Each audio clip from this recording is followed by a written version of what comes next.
Hey, what's going on, everybody? Welcome back to the Grit Culture. This is going to be a very polarizing topic. I'm expecting a lot of negative feedback, just simply because of how people think, our mindsets, are the way we are today. It's just the way that we condition. So I'm already expecting a lot of feedback. Me, myself, I probably would have been like y'all back in the day. And this is just me anticipating. Maybe you don't. Maybe you do see my point. I don't know, but we'll see. But before we get into this video, make sure you hit that subscribe button on the Grit Culture. This will be on Facebook first, on Word on the Ave on Facebook, because I'm banned off of YouTube for a week because they claim I gave medical misinformation. You know, the chumps that YouTube are, they don't care about what's the truth or anything like that. They just in the business of censoring people. First of all, I gave no medical information to begin with in the video. It wasn't even about that, but it was mainly aimed at, you know, these social media sites have they're all against Project Veritas. And I even, you know, I have criticism of Project Veritas myself. And I explained that in the video, but, you know, apparently, you know, that doesn't matter. They don't even have people watching these videos. These are fucking robots that go in and they hear little keywords and they shut it out. They shut it out on Facebook and they did it on YouTube. And all I did was report what was out there in the news. You know, allegedly it was an FDA employee. This was caught on camera, showed the camera. FDA employee saying that, suggesting that unjabbed African Americans should get it through a drone strike, sending jabs through a drone strike. Now, I don't even know if that's possible. More than likely, given all the things that they do have, especially they have a whole jab that's viral. They have a viral jab. You know, look that up. That can be spread, you know, through one person getting it and it's spread out like that. So, you know, but YouTube's not in the business of, you know, what's true or anything like that. And they, you know, got all these people and left-wing folks sitting up there talking about, claiming to be against fascists and different things like that. But, you know, they're the main perpetrators of it. So, but anyway, man, let's get into this video, man. So, this is wild, man. You see it at the top, man. A community activist in Chicago, and I got this from Akintunde Nation. Salute to him. I turned it off because I wanted to do my own video before. I didn't want to hear what he had to say first before I made mine. I watched the rest of his because I like his points that he makes on his video. Real intelligent brother. Go to Ak Nation. I think it's under Ak Nation News now. But yeah, check him out, man. But he brought this to light, as he does a lot of different things that's going on in communities and in black communities around America, trying to shed light, trying to make a change, not only to, you know, what's going on, but our mindsets. You know, the same thing I've been doing. So, this is one of them. But Chicago activist, man, you know, he goes and the one I'm talking about in this video, you know, he fights and tries to, you know, stop a lot of the murders that go on in the city, which is a very dangerous job, as I exclaimed talked about in the last video, when I was talking about, you know, the Park Hill kids and everything like that. It's an extremely dangerous job, doing activism when you sit in your city and trying to stop the murders. You have those guys that intervene in gang activity when they're trying to, you know, calm the tension between the two sides. That's very dangerous, man. It's just countless stories, man. They don't ever make the news, but man, there's countless stories of those guys dying. I think you just had an activist that that suit died, what, I think it was over there somewhere on the East Coast. Forgive me for not being specific, but, you know, died about a week or two ago. And, you know, and I mean, it happens all the time, so it's an extremely dangerous job, man. But the bullets ain't got no name. And even on top of that, a lot of times, like I said in the past, when it comes to things about, you know, when I talked about Nipsey Hussle and, you know, remember they said Nipsey Hussle was planning on meeting with the police to find ways, you know, they could work together. You know, that when that news came out the day he died and he was supposed to meet them the next day, talking about cleaning up the community and stopping the crime and different things like that, you shutting down somebody's how they function. I'm not saying that you're wrong. What you're doing is the right thing, but understand the opposition is out there. You shutting down how they move, right? So not everybody's gonna be not everybody's gonna be on board with what you got going. That's just the reality. But this activist, Andrew Holmes in Chicago, apparently packages had been stolen. They had a report, and I saw it as I was looking this up. I saw the news report. They had they say over 12,000 packages a day. Now, Chicago's a big city, one of the biggest cities in America, but still, it's astronomical. 12,000 packages get stolen a day in Chicago, right? And apparently, you know, it's been a wave of it. Well, you know, if it happens a day, I guess it's a wave every single day. But this man, Andrew Holmes, listen to this, caught his brother stealing a package. Let's look into the story. Solving murder. Get it clear for y'all.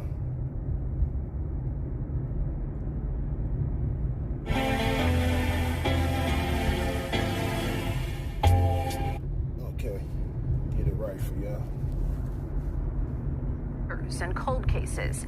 Now this well-known Chicago community activist helps police catch his own brother, accused of a crime hitting so many of us in the city. CBS 2's Stephen Graves talked to him about why he led police to a member of his own family. Andrew Holmes believes wrong is wrong, even if it means holding a family member accountable. No, we're close, not bitter, when you got the proof right here. And I'm looking at you. And I'm watching you. Holmes is referring to this doorbell video he says shows his brother, Eric Holmes, stealing packages. You see him walk up to and then sit on a porch, later walking away, bag in hand. These are people's personal properties. They paid for these items to come. Holmes says Auburn Gresham neighbors recognized his brother. Call after call from other people saying his sibling did the same thing to them. Nah, so yeah, I gotta put a stop to him. And he did. You know they looking for you. Police. Yeah. Calling Chicago police detectives to come pick him up last month, Holmes' normal work of helping find murder suspects and consoling grieving families put on pause for... Now, maybe he was backed into a corner because of his line of work, because he's trying to find justice and trying to clean up the community. And like I said, you're looking and seeing, you know, it's an activist. You are an activist, and your own brother is out here taking other people's, like he said, and like I've said multiple times, other people's personal property. Things they spend their hard-earned money, you know, money that they have to spend their time to earn. A lot of people working hard. A lot of times they got to work multiple hours just to get one thing. You know, especially if you're getting something like $10 an hour on a job or something like that. Just think of that. You buy some electronic. You know, let's say something as simple as a video game. What video games cost?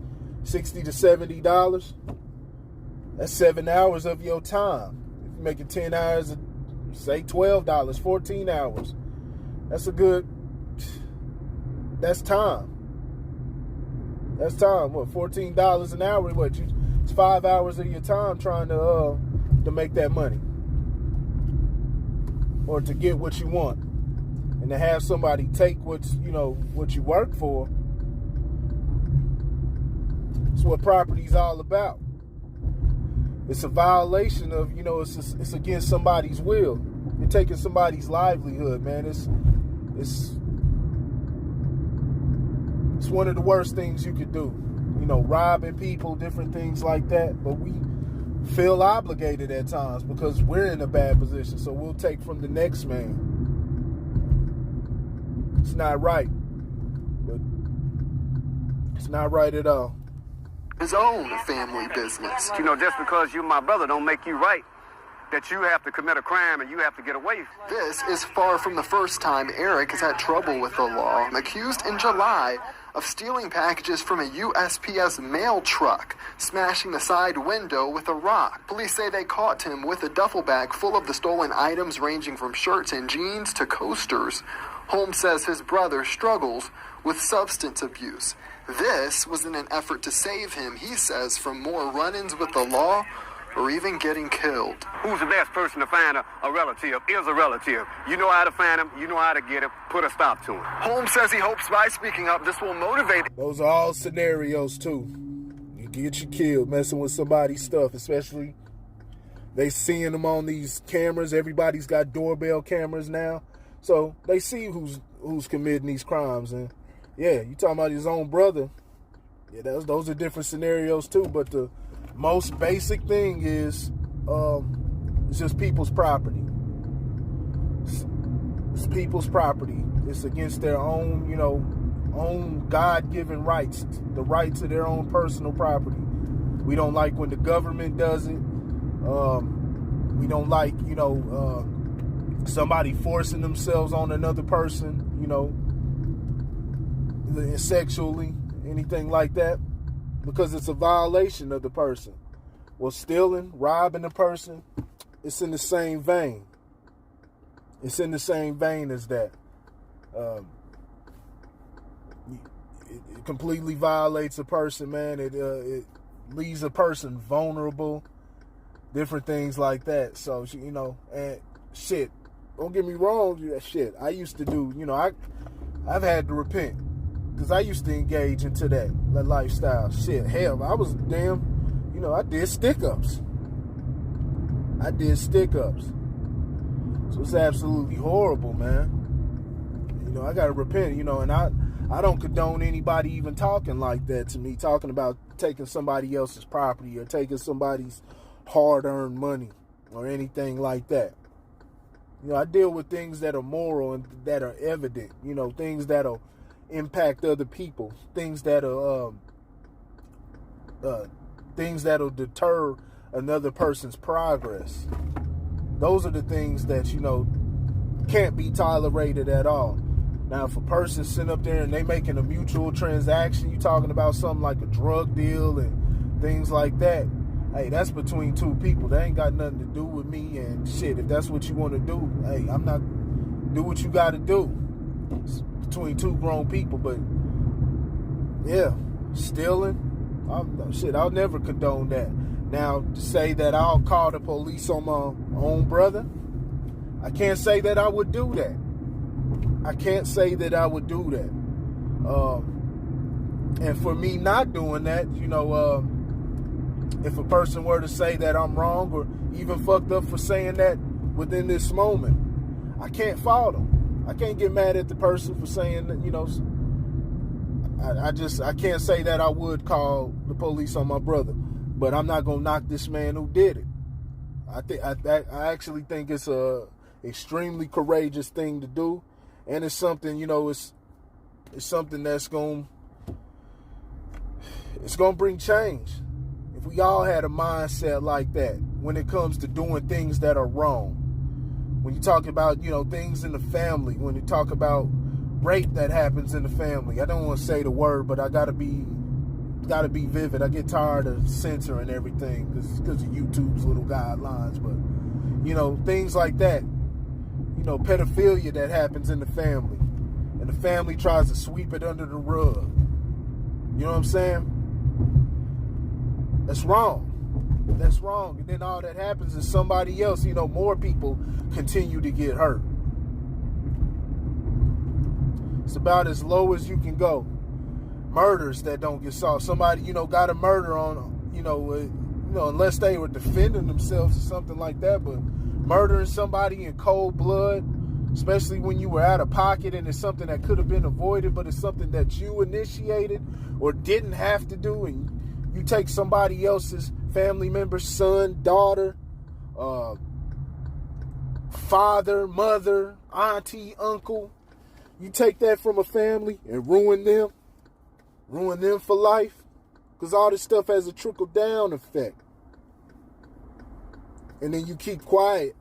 You as a person keep quiet knowing these things. I mean, what do you how do you expect anything to change? When you have a problem with nobody ever wants to talk or wants to say anything, when these murders occur, everybody be knowing what goes on. And a lot of times it's because of fear. But if it's because of fear, say that. But I don't, all that shit about not snitching and anything like that. Snitching is you get into something and you only tell because, you sitting up there telling because you want to receive a lighter sentence or anything, something like that. Not taking responsibility for what you do. Man, the whole street game's fucked up because you can't follow, you can't, going off their rules, you can't live righteous, man. Even if it was somebody got murdered for a horrible reason. Somebody get murdered in cold blood and you had something to do with it too. I mean, and the person has a guilty conscience because of what happens. And so, it would be considered snitching, but are you going to call that person a bad person? I know it kind of varies with each thing. That's what I'm saying. You can't, the streets are alive, man. And all it's doing is getting people fucked up. And then you having people who work 9 to 5s who are adopting this mentality. You know what I'm saying? And then you wondering why can't no business get done in the hood. Everybody moving out, everybody gets successful and move out to the burbs. They moving out to Park Hill. They're moving out to Lee Summit, moving out there to Olathe and Overland Park and everywhere. Because they got a better chance of sustaining life, a much better, higher chance of sustaining life. If something does go down, one person get killed, shit, it's going to be large community outrage. Go to these cities, man, they ain't had nobody dying, not saying all of them, but, most of these cities, man, there's cities in America, a person ain't, news headline comes out, it's the first murder there in 2 years. Man, that's unheard of where we come from. That's completely unheard of.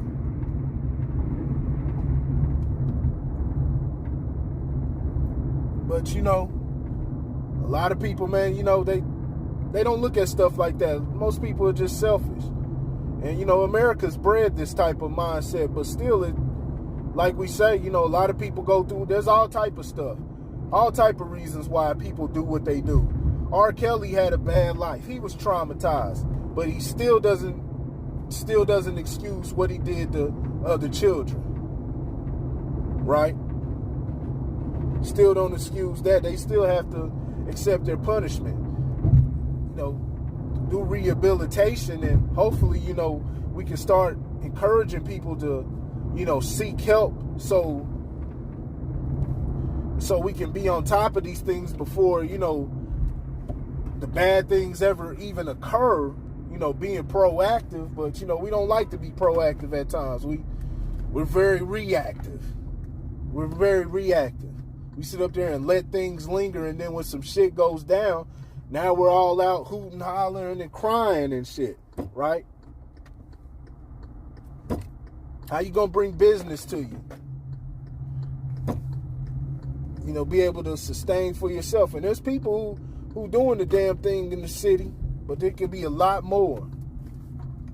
You're seeing people who are business owners getting shot. Man, I know, man, multiple people, had their own store, man, and somebody come in robbing them. Can't have nothing nice in the hood. It's just the reality, man.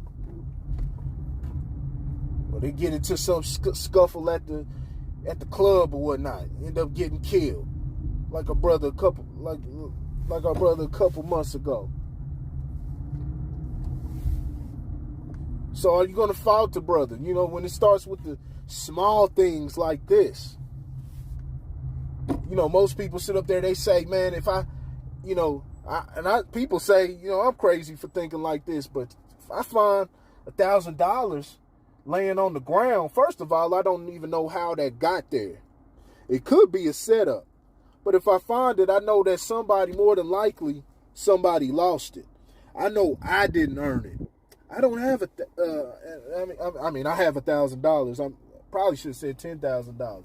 But I could use $1,000, right? I could use it. I could add that to my account. That's it. That would help me out. $10,000, whatever.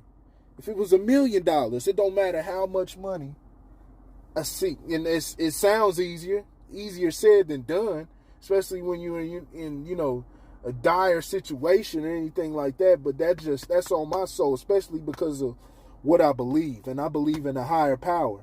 I believe in judgment. And not only that, I didn't earn it. And so more than likely somebody lost that. And so they'll be looking for it. Say it's a person that needed that and they happen to fall out of their pocket. Now, if I take it to somewhere else, I take it to the police station and they decide that they want to keep it for themselves, well, that's got nothing to do with me. They'll have to deal with that judgment. They got to deal with that. And if there's no judgment in the afterlife, I mean, who knows? I'm not going to get into that conversation. I'm not going to get into that type of conversation. But that's not going to be on my soul. But most people, be like, shit, I'm taking that. I don't want nothing I didn't earn. That's just me. That's just how I operate. I don't want nothing I didn't earn and nothing that doesn't belong to me. If it don't belong to me, I've got nothing to do with it. And so I salute this brother for doing this. This is very strong. A lot of people would do this, man. We condemn a lot of people that would do this. Turn our back. People hearing me right now probably turn their back on me for this. Let's finish this video out. Anyone with loved ones caught up in criminal activity to take action and get those family members some much needed help. Reporting in Auburn, Gresham, Stephen Graves, CBS 2 News. Eric Holmes is now facing a felony count of theft for his recent arrest. He was back in court today, and we are working to get an update on that hearing. What y'all think about that? He led to his brother. He's responsible. Well, no, I don't want to say that because his brother's responsible for himself. But he led to his brother. He helped get his brother a felony. Now, he's an older dude. So, he's at the back end of life. He ain't young with a felony. But still, say these were two young cats. Are you going to fault the dude for turning in his brother? It's people's personal property, man. But we don't understand the value of that. You saw that last year when you had people talking about it was all right to go burn up, the buildings and everything because of the George Floyd thing and everything like that. And you have, people like, what's her name? One that be running around, Tamika, what's her name? I always forget these. So many damn people, so many characters, man. I forget it, but the Tamika chick, man, and talking about burn it all down. Not realizing this, you affecting the same people that you're trying to help, that you claim to be helping. And even within that, it's people that work hard, just assuming that because somebody's white, they had an advantage of life. No, racism, different things like that, it increases the chance of, because of your race, you having an advantage of life, but it doesn't ensure that every single person is going to have an advantage. There's millions and millions and millions of white people who were born into poverty every day. They had to work hard, and worked hard to get where they got. Now, maybe they did receive some type of advantage, but you don't know that. You can't confirm that for yourself. So you can't go burning down somebody's shit. But we think we're justified in that. And ended up burning down black people's stuff too. As you saw in Atlanta, when Killer Mike was talking about it. Burning down this stuff, a lot of people won't ever get their business back. They put their life savings into these different things. They didn't have insurance. They couldn't afford the insurance for that. Or something, may not cover it. They may never get their business back. Because we feel entitled. Because we get mad instead of dealing with the source. If you can't deal with the source, you better find a way to get to it, but you don't go somewhere else. You don't, if the defensive end can't get to the quarterback, he don't go sit up there and decide he's going to go tackle the coach on the other team or go punch one of the fans. I got somewhere I got to be, man. Let me know what y'all think in the comments section, man. But, yeah, salute to that brother, man. This is going to be very polarizing. I expect it, but salute to him, man. Hit that like button, hit that subscribe. And I'm going to holler at y'all later. I had some more to go, probably more to say, but I got places I got to be. So, man, I'm going to get up with y'all. Peace.